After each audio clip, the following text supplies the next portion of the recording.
The Great Commission to go into all the world, making disciples, teaching them everything that Jesus commanded us, and baptizing them in the name of the Father, the Son, and the Holy Spirit is a team effort. It is the work of the church, a work of compassion that takes everyone. And Romans 10:13-15 says, everyone who calls upon the Lord will be saved. But how can they call upon him in whom they have never believed? And how can they believe in him if they have never heard about him? And how can they hear about him unless somebody tells them? And how will anybody go and tell them unless they are sent? How beautiful are the feet of those who bring good news. Today, I want to highlight the senders, because missions cannot happen without senders. We've been in missions for 25 years now, and there are people that have been giving to me every month since I have gone into missions full time, and that is amazing. Senders are actually giving a part of their life. They are going to their nations. Because when you work, you give your creativity, your energy, you exchange 8 to 10 hours of your life for financial compensation. You're actually trading your life for payment. And so when you give some of that money to missions, you're actually giving a portion of your life to tell the good news to somebody in the far corners of this world. And so we want to recognize that today and say thank you. And we know when we go to the nations, I was just in Tanzania. I'm going to go to the Philippines soon, to Mexico. And we know when we go, it's not just us. It's just not me and my family. It is the whole church.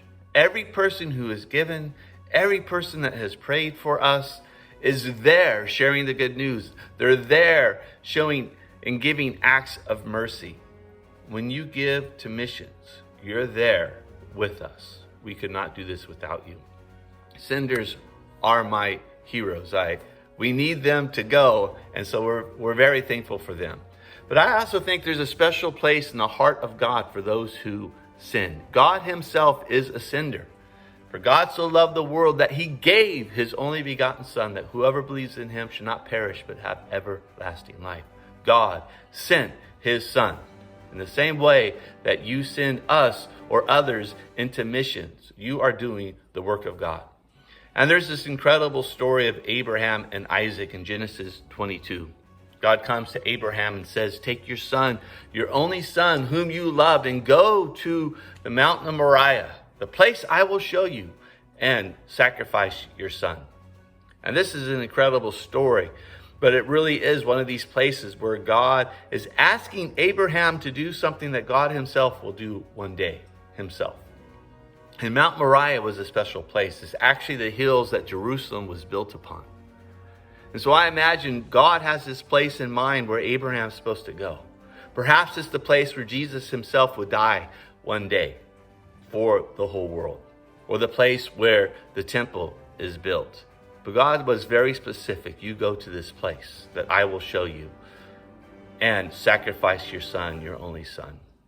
So Abraham gets to this place. He binds his sons. He puts them on the altar, and he is about to sacrifice his son. And God stops and says, don't kill your son. He says, now I know that you will not even withhold your own son for me. And God poured out incredible promises and blessings on Abraham. But I believe it's because Abraham was willing to do what God did when he sent his son to die for us. And I believe that when you give to missions, when you give to the work of God, you're doing the same thing. You're saying, you sent your son, God, I'm willing to give to missions. And we have been in missions for a long time, and many people have given to us. And we recognize that this is part of your life, that you have given a part of your life to us, to missions, so that we could go. So continue, I pray, to give to missions. Support missionaries, support the work of God. And as a church, as a team, as a family, we can fulfill the Great Commission and go to every nation, teaching them everything that Jesus commanded us and baptizing them in the name of the Father, the Son, and the Holy Spirit. Let's keep up the good work that God has given us to do. God bless.